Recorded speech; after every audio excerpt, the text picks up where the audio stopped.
starting. All attendees are in listen-only mode. Welcome, ladies and gentlemen, to the call with your host, James McDonald. Well, thank you very much, Andrea, and I'd like to start by welcoming our coaching participants to our Monday morning helpline call, our free-for-all, where we can talk about anything you like, and I certainly hope that everybody is starting the new year on the right track. We've been at it now for a week, and boy, it feels like 2008's here, and I've already been hearing some great success stories from many of our members who have continued their marketing over the course of the holidays and into the new year here. And certainly on today's call, it would be great to have some contributions from any of you that are generating some good response or have any kind of success stories to share with your fellow coaching members as well. But of course, today's call, really, we can talk about anything you like. It is the helpline call. It is a free-for-all. So the sky's the limit. We can do role-playing. We can talk about the follow-up process. We can discuss the ads that you would like to run or have been running. We can talk about the guaranteed sale program if you like. Anything at all. The sky's the limit. Any observations that you have as well, or any comments, anything you'd like to share at all is very much appreciated and encouraged. But again, that's the key word, is I really encourage you to participate. Don't sit and wait for somebody else. Anything that you have to contribute at all would be very much appreciated by everybody on the call. So don't be shy. And Andrea, let's get started. Yes, sir. If you haven't done so, please press the digit 1 on your touch-tone phone at this time. Our first participant will be Becky Harrison. Please go ahead. Hi, I'm on again. Hi, Becky. Okay. I had which I got that taken care of through Joey. He responded by email right away. I had a question, and I listed the property the day before I left for November, and we had in my contract that we, in 30 days, we would adjust the price should it not be sold. And he did answer that and suggested I have a separate agreement. Is that right for if you're going to adjust the sale after a certain number of days it's listed? Well, now, is this a is this part of your guarantee of some kind? No, I don't have a guarantee plan. I was going to ask you about that too, and I won't. Okay, well, normally what you would do is you would associate any kind of automatic price reductions with some kind of a guarantee. In other words, what's in it for them? I didn't do that. I beg your pardon? I did not do that. Well, this is what I'm suggesting. Okay. In future, because remember this, we always want to put ourselves in our prospect's position, and we want to be able to say, okay, there has to be something in it for them for it to be easier for us to get what we want. So if we want to include automatic price reductions in their listing, then we should make that attractive to them by offering them some sort of a guarantee. So for example, our guarantee might be this. If we don't sell their home in X number of days, okay, whatever that might be, then we're going to reduce their commission by whatever amount, $1,000, $2,000. It's up to you. Okay? Now, but there are conditions to this guarantee. So this is what's in it for them. Okay? If I don't perform, then there is a consequence. The consequence is you're going to save money on your commission when I do sell your home. However, the conditions are that you agree that at regular intervals we are going to reduce the price that your property is listed for sale at if we don't generate any offers. Okay, so there's a bit of give and take there. Now, at the same time, I think what is extremely valuable is that you do a good job in the first place, that is at the time of listing, of explaining the importance of pricing. If you don't, I did that, and they were, well, she called me because she knew what type of work I did and all that, because I've been in since I tell everybody, since I was a baby, I've been in real estate a long time. So, you know, and this program has reinforced, and I've had a lot of deaths in the family. It's a wonderful, wonderful program. And I admire Craig, what he's done, and you, and all the others. But anyway, that's that. But I didn't go on. I'm sorry. Okay, well, and here's why I mentioned this to do with pricing. And remember, Becky, that when we're having these discussions on these calls, I'm trying to be as broad as possible, understanding that you may understand and may in fact do a thorough and effective job of this, but there might be some other members on the call that maybe can look at that and say, hey, you know what, maybe I'm not doing that good a job. So understand that I'm not only speaking to you, I'm really addressing everybody Well, one other who thing might I be did, participating. James, is we went in like a month over, and I suggested the head of the state appraisal, which is not the market, appraisal, and they had asked them to have another appraisal, and I would, at our closing with Harrison Realty, I would reimburse them for the fee for the appraisal, which they did. Right. Right. Well, here's the conversation that I think needs to take place is that at the time of listing, it's very important that your seller prospect understand that we are not able to negotiate on their behalf if we don't receive an offer. That's right. If we have nothing to negotiate with, then our hands are tied. So if our job is to negotiate an offer, then what we need to do is make sure that the price is appropriate to stimulate offers. It's all about generating offers. We don't have to accept any offer that we don't want to, but if we get any kind of offer, at least it's something that we have that we can negotiate with. And this concept often is overlooked by many agents who are so eager just to get the listing, and they'll cross that bridge when they come to it. So when they get that seller that wants to overprice their property, they think, their feeling is that if they overprice their property, that they'll get closer to what they expect for their property. I explained that to them, and I know them. She called me because absolutely. And so for everybody on the call, this is, a lot of times the best way to handle the objection is to make sure it doesn't become an objection in the first place by having this discussion on pricing and how important it is right off the bat. Now, here's another good reason that you want to offer a guarantee is that when you offer that guarantee, then it puts you in the driver's seat to make some of these conditions. The number one condition of any of these seller guarantees is that they must list their home at market value in the first place, right off the bat. Okay, which they didn't.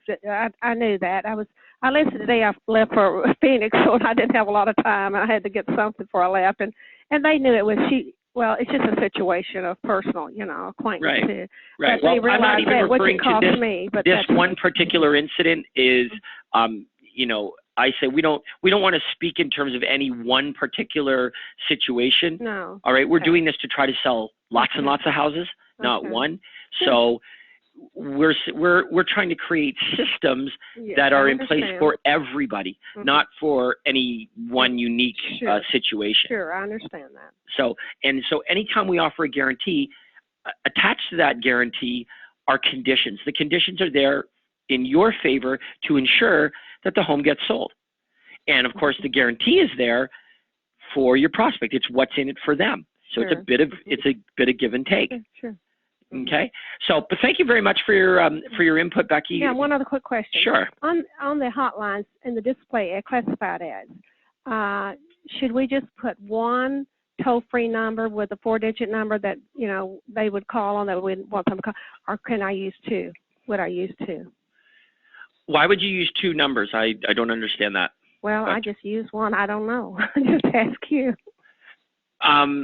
Well, no, you use, there's one, you're going to use one hotline number, one ID code for the ad. Okay. Do you mean, would you use both hotlines?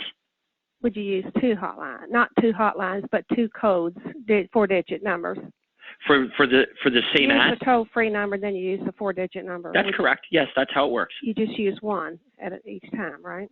Yeah, well, you have the 1-800 number, and then you have the corresponding ID number for that ad. Yes. So that when they dial the 1-800 number and it prompts them to enter the 4-digit ID number, obviously they're going to use the one ID number that's in the ad. Okay, that is. Thank you. All right. Well, thank you very much, Becky. We'll look forward to hearing from you again. Thank you very much. Our next participant will be Doug Boone. Please go ahead. Good morning. Hi, Doug. Excuse me. On the pre-recorded the pre-recorded scripts for the hotline, there are some ads that Craig are in the Craig Proctor system that AMS doesn't include initially, at least in the callback script. For instance, I didn't see anything in there for must sell. And okay, well, you know what? I think that what you're going to find is that some of the ads will actually utilize the same script. So we might have 2 or 3 ads that we all send our prospect to the same page on the website and send them to the same ID number, the same message on the 800 number. Well, my question is, I understand that. The question is, does Craig have a separate script for must sell? Is he using distress sale? No, he sends them to 10 Best Buys, which is the hot list of the Best Buys. So that's ID 1040. All right. So for anybody that responds to the must sell ad, they go to ID 1040. All right. Okay. And I think you'll find that if you take a look at some of the scripts that are recorded, some of them are generic enough that they really could be used with multiple ads. You know, and the 10 Best Buys is one of them. Basically, it's offering a list of the 10 best properties, which is how many we're going to send them anyway, in your price range in the criteria that you're looking for. So it's very open-ended, and it's very versatile in that we can make that offer with almost any of the ads that offer lists of homes. All right.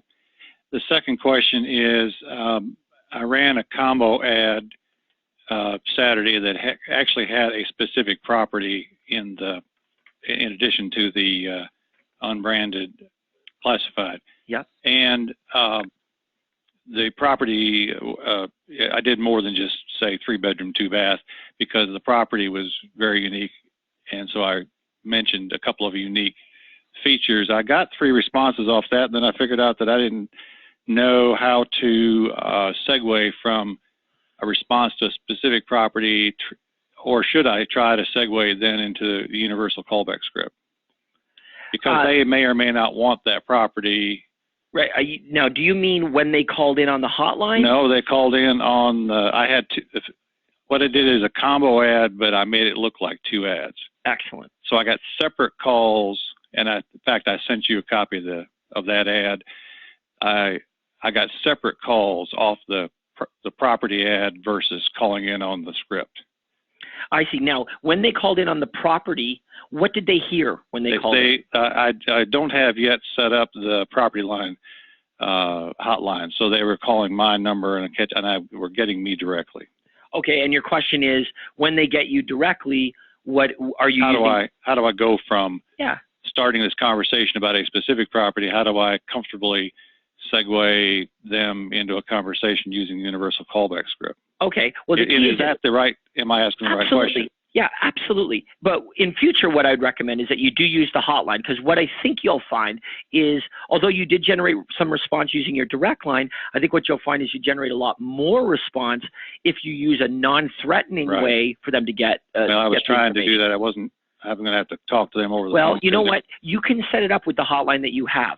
Okay, so even though you don't have the property tree right now, that's okay. You can use the hotline you already have, and I mean, there are 1,000 mailboxes available to you. You can record your own script in one of those vacant mailboxes. All right. Okay, and that way, if your prospect knows that they can get 24-hour recorded information on that property, instead of 3 responses, you may have generated 10, 20, or 30 responses. No, I like that. On the property. Okay, and then you call them back, and you would essentially use universal callback script. But with the prospects that are calling you directly, first of all, you don't want to fight them on information. That's one of the biggest mistakes that we see, is that agents think they don't want to give any information. They're afraid to give any information. The key is to trade information. So if you're calling me because you want to know where this property is, then I will tell you where the property is, but while I'm getting that information, are you thinking about making a move in the next 3 to 6 months? I'm going to ask you some questions, and guess what those questions are? The universal callback script. Mm-hmm. Right? So then I can say, are you thinking about making a move in the next 3 to 6 months? Are you planning on staying in the area, moving out of the area? And then I can say, oh, this property's over on Murray Street. Is that where you're looking? Or are there other areas that you're interested in? Mm-hmm. Right? Are you working with an agent, or do you have an agent to help you when the time is right? Do you rent, or do you currently own? Right? And I'm going to ask you the same questions as I would ask any prospect that I called back. And here's what I think you'll find. If you change your mindset and think about this, a prospect who has called you is thinking about real estate at that moment. That's why they're calling you. They called you, they're thinking about real estate right then and there. Now, I think that's important to mention because when we're calling our prospect back, okay, which some of you might even be more comfortable with, you're calling your prospect back after they've already requested the information, which means they've got on with their daily lives and they're thinking about real estate less at that point than when they had originally requested the information. So I want you to think about a prospect that's picking up the phone and calling you is among the easiest prospect to convert because they're thinking about real estate. So as long as you come across as being non-threatening as a provider of information rather than a salesperson, you'll find that it's easier to convert those prospects that call you, and really it doesn't have to be intimidating for you at all. Okay, but I know that for a lot of you, sign calls and direct calls off of ads can be intimidating, and the mindset that you have is your prospect just wants to get off the phone with you. And the truth is they want to get off the phone with a salesperson. So if you don't come across as a salesperson and rather focus on providing information in a non-threatening way, you'll find that those prospects, in fact, are begging for information. That's why they're calling you. So you can do very well with those prospects. However, having said that, I'd like to see you resubmit the ad using your hotline, and let's see what kind of response we can generate then. Because this was obviously a very appealing property if it generated direct calls to you. Yes. Let me ask you as a follow-up to your advice. Let's say that you get a pretty good sense about timing and motivation, but don't, in this initial call, get to the point of an appointment. Mm-hmm. What is a good way to do the to start the follow-up call? Bear this in mind.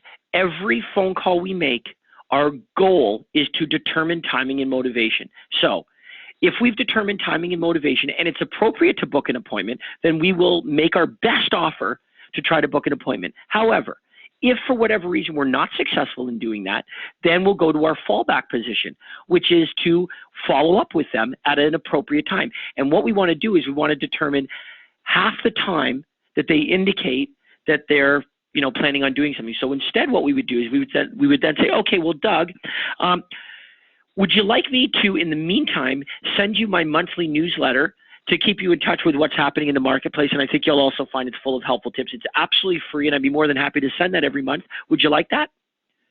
Now, I'm hoping you'll say yes at least to that offer. If you've declined an appointment, then that offer may be more appropriate.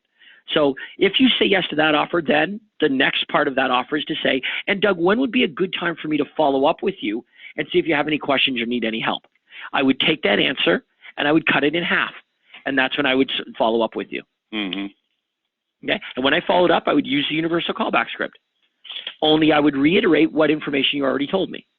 So I've determined timing and motivation, which means I can now use that when I call you back to say, Doug, when we last spoke, you'd indicated that you'd be looking to purchase a property in the East End, hopefully sometime in the spring. Are you still thinking about doing that at that time? And, are you still planning on staying in the area? Might you be moving to a different area or broadening your search? Any idea when that might be? We're reestablishing timing and motivation. That's the purpose of every single phone call we make, is to learn more about our prospect's specific situation. Because if we know what they're planning on doing, then we know the right offer to make them. Mm-hmm. And we know the appropriate time to make that offer. Make sense? Yep. Well, thanks so much for your input, Doug. Very much appreciated. Great questions.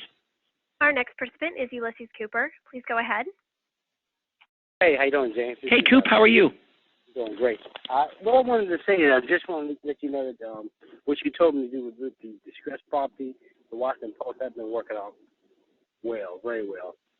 And the conversion is a little bit above 50%. And what I have noticed is the quicker I call them back, when they call, the better the conversion. Without a doubt. So, and what I did with the Washington Post is like you told me to, and the thing about it is it was feasible. It's only like $50 a week, something like that. And what they do is a bonus for the express paper, and that's every day. That's $10 a day, 5 days a week. So it's been very good, and just enough to, and the rate is just enough that I'm almost to the point where I'm almost too busy, but I have a lot of clients coming down the pipeline. and this is the thing is I want you to generate more prospects than you can handle. Okay. Right. That's the ideal position to be in, because remember, the whole premise of this system is that you are the rejector, not the rejectee. So you choose who you'd like to work with. Now, is it easier to choose who you'd like to work with when you have lots and lots of prospects, or when you have very few? Well, obviously, the more prospects we generate, the easier it is to pick and choose the good ones. Right. Right? I agree. So you know, there's nothing wrong with generating more leads than you can handle. Right. It just means that we can learn to better cherry pick the best prospects. Right. And discard the rest. Now, I'm not suggesting that you don't live up to your obligation and send every single prospect what they've requested, but you're under no obligation to work with everybody. You work with who you want to work with. Right. Right? So the idea is use the follow-up system as a way to gauge who the best prospects are, so you can only work with them, and get out of the mindset that, you know, that you have to work with everybody. You don't. If we can generate lots and lots of leads, then you always want to be thinking of your marketing system as a filter. This is a big filtering system, and who is filtered through, you know, and is worthy of working with you. That's what we're, you know, that's kind of how we're the mindset that we need to have. But that's great news. And you know, just a little background on this situation. The Washington Post obviously is a big paper. This is a big daily newspaper. But in Coop's case, I should call you Ulysses. I know we call you, yeah. In your case, where prospects are looking is very important. And prospects in your marketplace are looking in the Washington Post under homes for sale in the classified ads for real estate. That's where they're going. So we can't fight it. We run our ad in there, and lo and behold, we generate prospects who are maybe coming from all over the greater DC area, but they all have one thing in common. They're all looking to purchase properties in Ulysses marketplace. So the fact that the prospect might come from far away isn't relevant. What's relevant is that they are moving to his area, his marketplace. And if they aren't, then there's the filtering system. And that's what I did with the distress ad for the Washington Post. What I did with them, I told them I just wanted Washington Post in PG County, so they can insert them in them particular areas. Right. And also what I did with all my other advertisements, with my listings, I peppered the distress sales in all of them. Excellent. And I did get a call from Florida. He's going to move to the Fort Washington area, so that's great. Excellent. Well, remember, you generate lots of leads, and then we can pick and choose who we want to work with. And we see a lead from Florida, and we say, well, you know what? I've got 15 other leads who are all within a 25-minute drive of my office, and I've got this one lead from Florida. Who are you going to spend more time with? Right? But only with an abundance of leads do we have the luxury of being able to pick and choose like that. So anyway, thank you so much for your input, Coop. Always nice hearing from you, and I wish you continued good luck. Okay, thank you. Our next participant is Ira Muskin. Please go ahead. Ira, your line is open. Hi. The question is, we have a file now that's filled with probably about 50 leads that are internet leads that we've called periodically and have had no phone contact with, but we've been sending them weekly internet feeds so that they can see what's going on. Some of them did correspond by email saying that they'd be interested in getting going after the first of the year. But because the file is fairly fat and because we're also starting to work new leads, we're thinking about sending all of them initially an email saying, hey, nice, hope you had a great new year, and that We'll be calling you in the next day or two to talk to you about setting up a time when we can get together and really focus your search. Is it a waste of time to send that email as a prelude, or is that something that, because they're all internet leads, would be useful because that's their preferable content? Okay, well, there's two parts to this answer. The first part is what to do with the prospects that you have to this point. The second part is drawing a line in the sand and saying, from now on, we're not going to work that way. Right. Okay, so here's the danger. Once you establish that you're willing to send out information on an ongoing basis without having your prospect meet with you, it then becomes very difficult to ask your prospect to meet with you in the future. Okay. Okay, that's the difficulty. With the prospects that you already have and you've already done this with, it's what's done is done. So for those prospects, what I would recommend is go ahead and send out that email, but don't indicate anything in there that has to do with getting together. They don't care about what's in it for you. They care about what's in it for them. So you're saying that you'd like to give them a call to get a hold of them, to talk to them about setting them up on their criteria. Right. Right? Leave it at that. You don't need to tell them that you need to schedule an appointment to meet with them. Let them talk to you on the phone so you have a chance to explain the benefits first before you talk about the commitment. Okay. Okay? Now, again, I think what you're going to find is that once you've already set the precedence that you're willing to send them information, there isn't any doubt it becomes more difficult now that you've done that to convert them into appointments, but it's not impossible by any stretch, and it is worth your time to do it. But the second part to this is we need to draw a line in the sand and say, I'm going to follow Craig's system from now on. Okay. The way the system works is this. The lead comes in. When the lead comes in, we do everything we can to get a phone number for that prospect. We do a reverse directory search for that name and that address to see if we can find additional phone numbers if they haven't left us a phone number. Right. Then we call as quickly as possible. Within 24 hours, we call that prospect back from a number where it doesn't appear like a telemarketer is calling them. So from your home number, for example, right, or your cell phone, what have you. Right. Call them back at different times. You're going to diligently call and put in a real effort to get a hold of that prospect in as quick a period of time as possible. Within 24 to 48 hours, you're going to send them whatever it is they've requested one time. And that's it. Until you correspond with that prospect, you're never, ever going to send them anything again. Okay. Okay? Okay. Now, if you are diligent in getting those numbers and in calling them back, you will get a hold of your prospects. And if you can get a hold of 70 to 75% of the prospects that request information, that would be about average. Okay. Okay. With getting a hold of 70 to 75% of your prospects, if you do a good job using the universal callback script, there's no reason why 3 to 5 out of 10 can't be scheduled for face-to-face appointments, if not immediately, then within the next 3 months. Okay.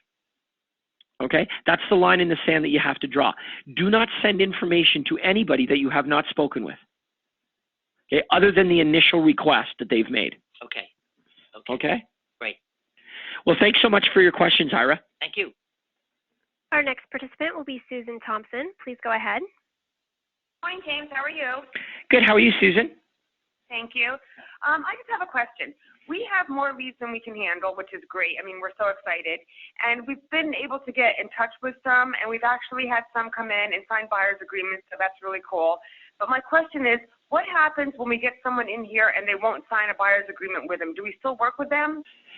Well, absolutely not. It would be, if I were to pose the question to you as a seller, and I would say, what if you met with a seller and they decided that they didn't at this time want to sign your listing agreement to have you represent them, but they would like you to put your marketing plan in place and begin to market their property? What would the answer be? No way. No way. Same thing. Only I would say with a buyer, it should be even more outrageous because a buyer is going to consume your time. Right. So here's why it's so important that we be coming from a position of plenty. That if we have a buyer that doesn't want to work with us and doesn't want our representation, we have other buyers who do. So as long as this is an isolated incident, then this buyer's helping us. What they're saying is, I'm the buyer that the traditional agent, 99% of agents in your marketplace, are going to spend time with, and I'm going to end up purchasing a home through another agent. So they're helping you. They're telling you this up front. They're telling you, somebody who is going to be wasting your time. And wouldn't you rather know that up front than spend weeks with them, driving them around, spending hours and hours of your time and resources with somebody who isn't going to result in a transaction for you? Well, of course. So now the reason I say this must be an isolated case is because if this was the rule rather than the exception, then I would say, okay, well, then we need to address your presentation. If 9 out of 10 buyers that you meet with are signing your buyer contract and 1 out of 10 isn't, then they're doing you a favor. But if the opposite is true and the majority or half of the buyers that you're meeting with aren't signing your buyer contract, then it's you. What you're saying is not compelling them to want to hire you to represent them. You see the difference? So I think you need to ask yourself that question: is where do you fall, as far as the conversion of the buyers you're meeting with? Are most of them wanting to work with you, or are most of them opting not to hire you, or is it too early to tell? No, most of them are signing on with us, and the reason I'm asking this question is because it hasn't happened yet, but I don't want to be stymied when someone does say something, because when we get them in here, we say there's no cost or obligation to you. That's right. Here, there is actually an obligation. The obligation is they have to sign the buyer's agreement. Yes, but the buyer's agreement is teamed with a cancellation guarantee. So, Susan, what this cancellation guarantee suggests is that at any time you don't feel that I'm the best agent to represent you, in no way are you obligated to use me. If every day I don't prove to you that I'm the best agent to represent your interests, and if everything that I've told you in my presentation here turns out to be false, then I want you to understand that in no way are you obligated or stuck working with an agent who isn't best suited for your needs. So here's my cancellation guarantee, and I'd like you to have that and understand that this is something that I offer that I think you'll find other agents aren't willing to offer and put their money where their mouth is. Okay. Now, is there any obligation now? Nope. Right? Is there any cost? Nope. There you go. So what's in the way of you hiring me to represent you? If everything that I've suggested to you sounds helpful, and I sound like the best agent to represent you, and there's no obligation and no cost, what's standing in the way? Okay. Thank you so much. Good luck, Susan. Thank you. Our next participant will be Nellie Sincoya. Please go ahead. Oh, hello. This is Nellie from San Francisco. Hi, Nellie. And I have some questions. The most important is I have been using the follow-up script, and when I get to after question number 1, which says, are you folks planning on making a move in the next 3 to 6 months? And their answer is usually, they won't answer that specifically. They would say, I just would like to have the report. Right. Then how do I respond? We continue on. Okay, remember, this is no different than when you walk into the shoe store and the clerk says, may I help you? And you say, no, I'm just looking. Right? Okay. This is the same thing. Your prospects are saying to you, no thanks, just looking. Now, what we want to do is we want to be thorough in asking our questions because we're trying to determine any kind of motivation with our prospect. So the next question says, if you were to make a move, would you be staying in the area or would you be moving out of the area? It's a hypothetical question. I understand that you just want the information. I understand you're just looking, but if you were to make a move, do you think you'd be staying in the area or moving out of the area? Now, the reason we're asking this question is because very likely your prospect does not have a script for this response. So the easiest thing for a prospect to do is simply tell you the truth. Well, if we were to make a move, we'd be staying in the area. Right? Yes. So you need to keep asking questions. If I was a shoe store salesperson and you walked into my shoe store and I said, may I help you? You would say, no, thanks, just looking. Now, most sales clerks would then say, well, let me know if you need any help, and they would wander away. What I would say is, well, are you looking for formal shoes or are you looking for casual shoes? Okay? Okay. I'm asking you an either or question. Now, very likely what you would do is you would have that deer in the headlights look in your face, and you would say, well, actually, I'm looking for casual shoes. So now I've developed a dialogue with you, and I've determined some motivation. I've determined that Nellie is looking for casual shoes. So I start a dialogue. Now I can take you over and I can show you the this is the same thing with our script. I'm going to suggest that if I say, if you were to make a move, would you be staying in the area locally or might you move out of the area? Now you've got the deer in the headlights look, and you're probably going to elaborate on your situation somewhat.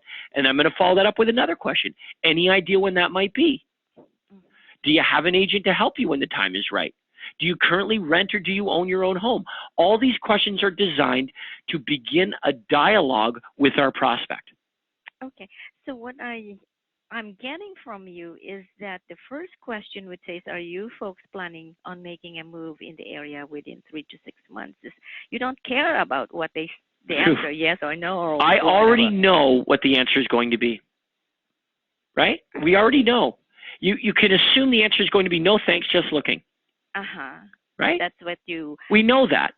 This is human nature. They're the consumer. We're the salesperson. We're saying, can I help you? They're saying, no, thanks, just looking. The key is what we say next. Mm-hmm. If you were to move with this... Yeah, if you were to make a move, do you think you'd be staying in the area or might you move out of the area? Okay.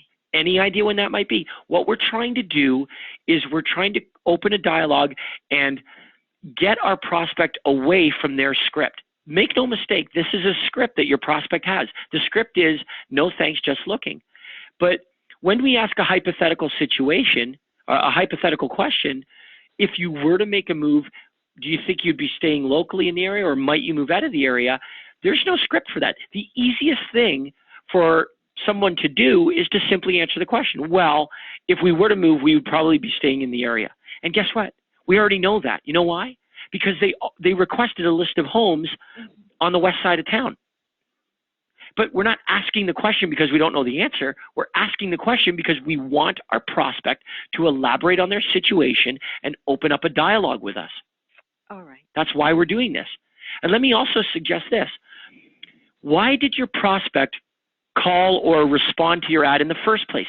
What on earth were they doing looking under homes for sale in the classifieds or searching on Google for real estate or responding to an online home evaluation or whatever it was that they did to respond? What were they doing in the first place to respond? I'll tell you what, they're interested in real estate. What was the person doing walking into the shoe store? They're looking at shoes because they're considering purchasing. We have to look at the actions of our prospect and make the logical assumption there's a reason they're doing that. And it's because there's more motivation there than they're obviously going to let on. Okay? The prospect is going to be reluctant to immediately share their true situation with the salesperson. However, if we ask the right questions in a non-threatening way, your prospect's far more likely to elaborate on their situation. And then if we make them the right offer in a non-threatening way, you'll find this becomes very easy because your prospect wants to be helped. The reason they responded in the first place is they want help.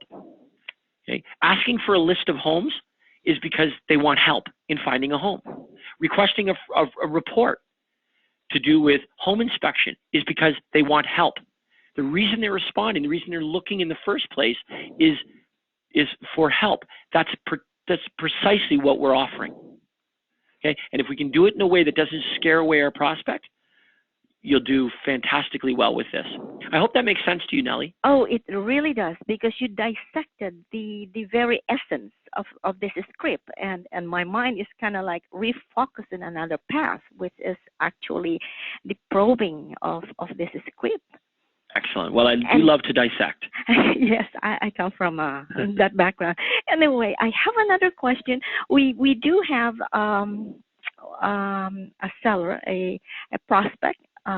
We met with him and looked at his house, and then we said we're coming back to give him the information about sales reports and actually to do the sales presentation. But he has one thing, which is, he said this thing to us, and he said, I could see paying 2.5% to the agent who is going to bring the offer, but you have to justify your commission. This is a buyer? This is a buyer or a seller? This is a seller. Oh, I'm sorry. Okay. This is a seller, and he said, I would like you to justify your 2.5% commission. And we're meeting with him sometime this week. Let me make this suggestion to you. Okay. Price is not an issue in the presence of value. Okay? This is a really important point, that when you really understand it, it makes absolute and total sense, and is completely true. Okay? Price is not an issue in the presence of value. So your presentation is designed to express to your seller prospect the value of working with you. The value of working with you is everything that you're going to do to market their home and show them specifically how what you do will generate more money in their pocket than if they use one of your competitors. Now, is it true that if your prospect, your seller in this instance, if your seller winds up with more money in their pocket, that it's not as relevant to them how much money you generate in your pocket? Yes. Is that fair to say? Yes. So really what this boils down to is, it's not so much what you're going to get, it's what your seller is going to get that matters. So if you can, in your presentation, effectively share the value of what you're going to do for them, and the result of that value is money in their pocket, now all of a sudden your fee isn't relevant to them. Okay, your fee isn't relevant in the presence of value. And that's why you want to use guarantees as well. You want to really put your money where your mouth is. Okay. So anybody can suggest these things, but if you can put your money where your mouth is, and you can make some guarantees that say, well, look, if I don't sell your home for X number of dollars in X number of days, then I will reduce my commission. Or in fact, our guarantee says we don't get paid. Right. Right. That's called putting your money where your mouth is. However, if you do perform, you expect to be paid. And I don't think you'll find that any prospect would argue that, because in the presence of value, when there's value in results, cost is no longer an issue. Okay, so the bottom line is in the presentation, we have to let him see the value of our work. Of course. That it will generate him. That's right. Top money. That's why our presentation, what you want to do, use the PowerPoint presentation and look at what it focuses on. It focuses on the marketing that we do to generate buyers for their property, to promote their property.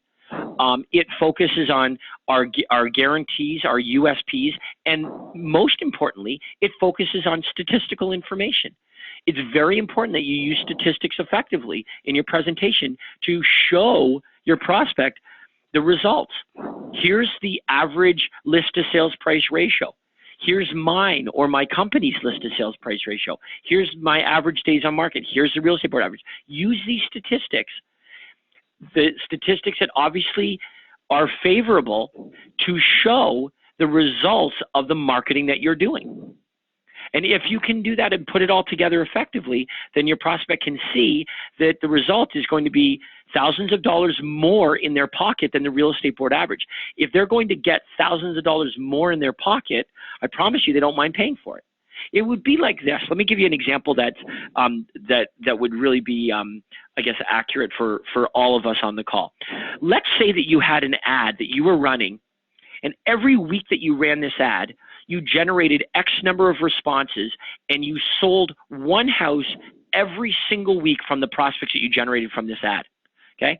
And your average commission was, say, $5,000 to $10,000.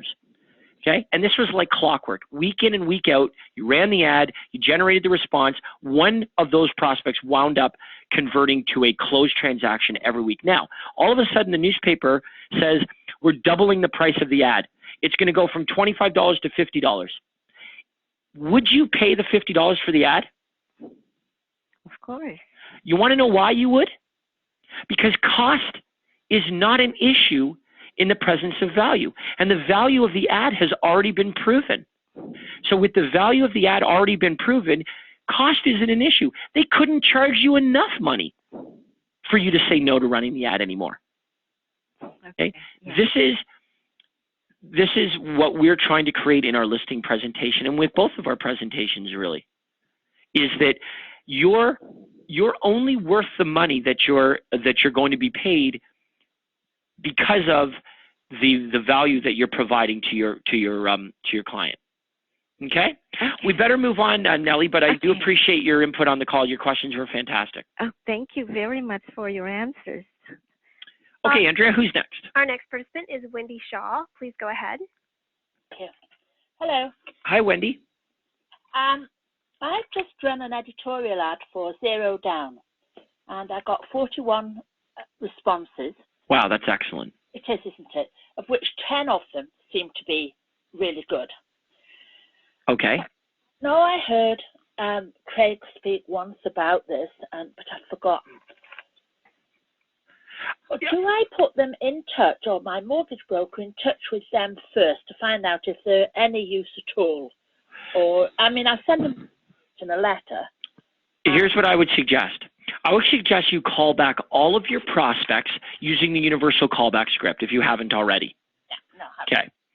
The next step is when you're calling them using the universal callback script, we're trying to determine timing and motivation, of course. Now, the first time we do this, if any of the prospects give you any clear indication that they're unlikely to qualify at all, what I would suggest you do is you send them to your mortgage broker before setting up an appointment. However, I want you to err on the side of caution, and I want you to set up face-to-face appointments with any motivated prospects first and establish them as your client before we pass them on to our mortgage affiliate.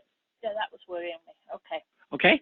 See, one of the benefits or advantages of hiring you to represent them is that you're going to get them better than bank posted conditions and terms on their mortgage loan.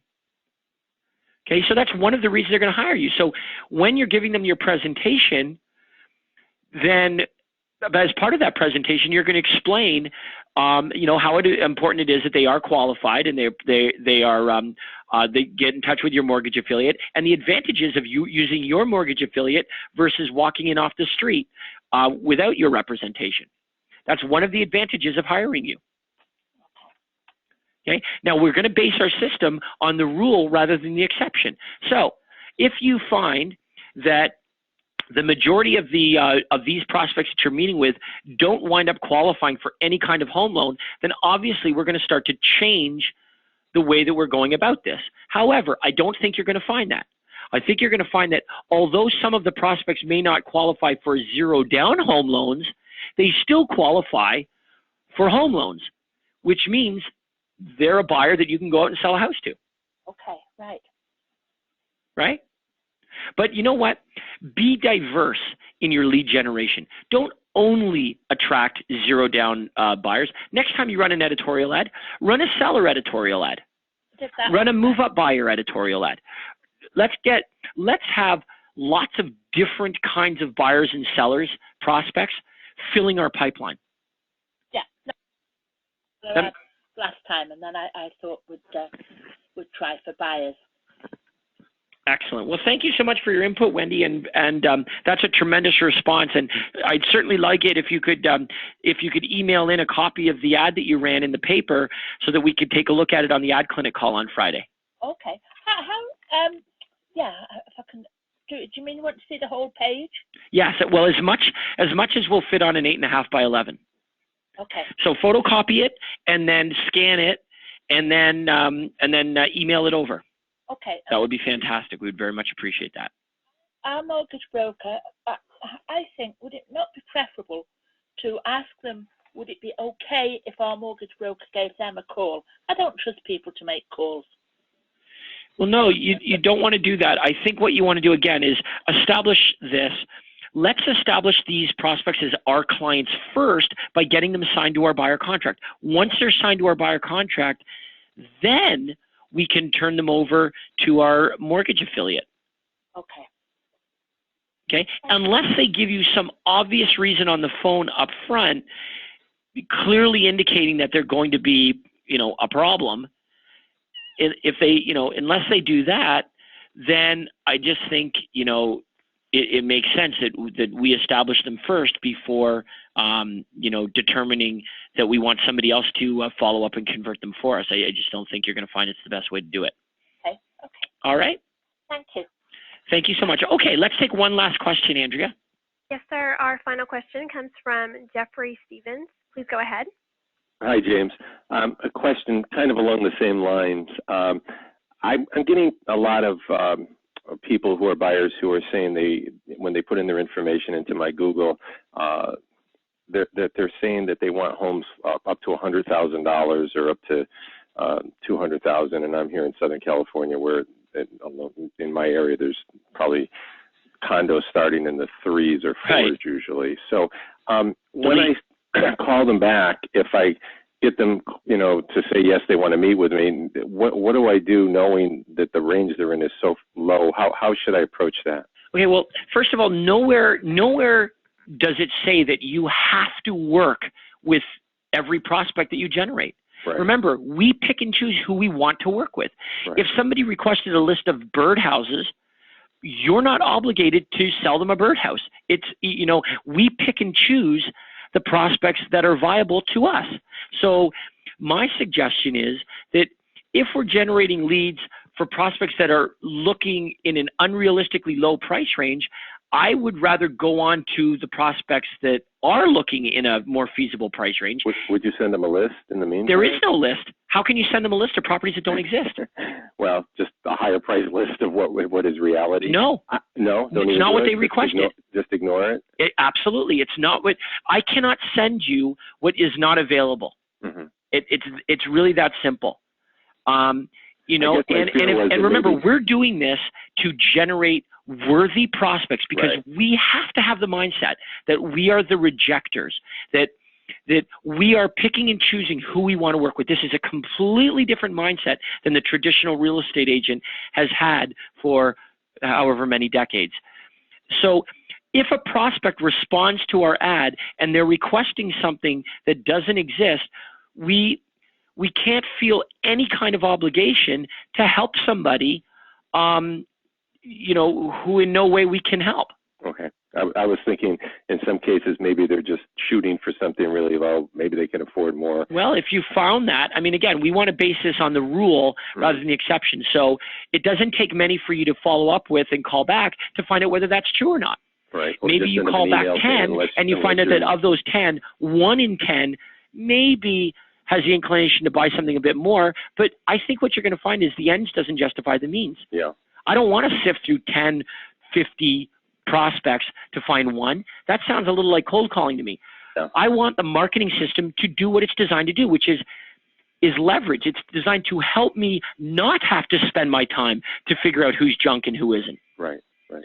So if I can look at a page on my website and at my requests and look and say, well, boy, this is saving me a lot of time. I'm not calling this prospect back. I don't have to spend time with this prospect.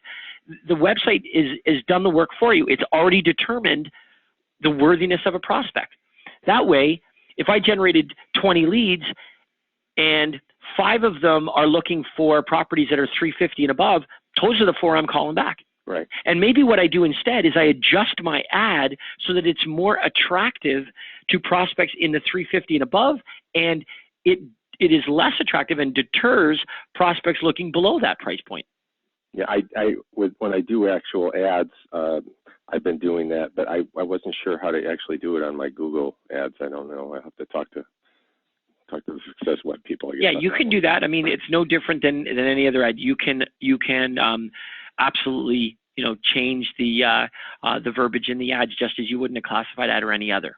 Okay, so great. Yeah, well, thank you very much, Jeffrey. Appreciate your input and best of luck to you. And thanks so much, everybody, for joining me on the call today. Appreciated all your questions. I thought we had some great discussion points today, so I appreciate everybody's input. And best of luck to all of you. Have a wonderful and successful week. And that will conclude our helpline call for today. Thanks again, everyone. Bye-bye.